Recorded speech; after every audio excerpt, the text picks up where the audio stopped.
Good evening. The League of Women Voters of Vermont is sponsoring this panel tonight on public banking.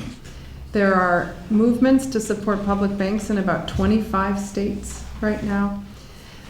I think a public bank is important for Vermont because it allows us to capture some control of our own money rather than giving it to the so-called money center banks.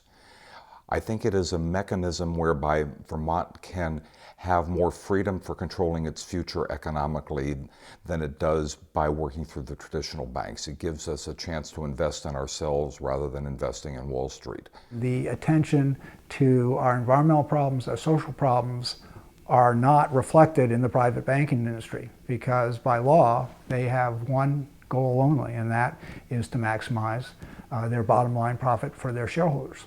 Public banking is a piece of the bigger puzzle about bringing our decisions back home, bringing our money back home, directing our money and our budgets toward what really matters to us and what is meaningful to us as individuals and as communities.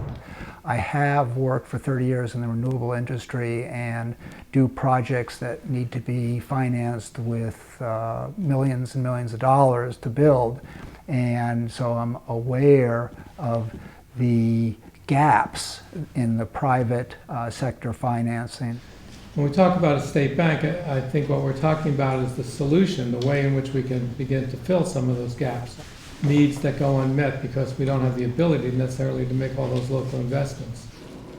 If we had a public bank here in Vermont, we'd have money to spend on our infrastructure. And infrastructure is essential when you think about food production, food distribution. The last thing I heard was we need to spend $40 billion on our infrastructure. Well, we don't have that money. So we have to look at ways of getting that money. What we're talking about is a bank that would do most of its lending through local banks. The local banks would have more access to capital, so they would have the potential of lending more money. I think a small business could benefit from a public bank, helping businesses establish themselves, grow, creating jobs. We talk about local control, we talk about buying local, we talk about local foods, and I think the next and most logical part of that puzzle that we're missing is local economy. We're going to try to achieve 90% of renewable energy by the year 2050. It's going to cost the state $23 billion. We don't have a model right now of where we're going to get that kind of investment. A state bank could provide us with the funding and the financing that we need to achieve that kind of audacious goal. Solar projects have large upfront capital costs, and then they pay back over 25 years or so, but they have no fuel costs or operating costs. Private sector financing really doesn't like to think about 20 or 25 years out. That is just too long for them. There are groups that have spent 2 years trying to figure out how to finance some of the small solar operations. One is at Crossett Brook School in Waterbury, and that's a 150 kilowatt array that powers the school and about 30 homes. That's a $400,000 project. It's what we would call a small community solar project.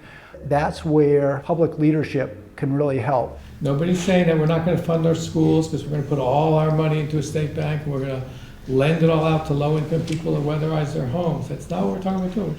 I fear more what the big banks are doing to the economy around this country and around the state.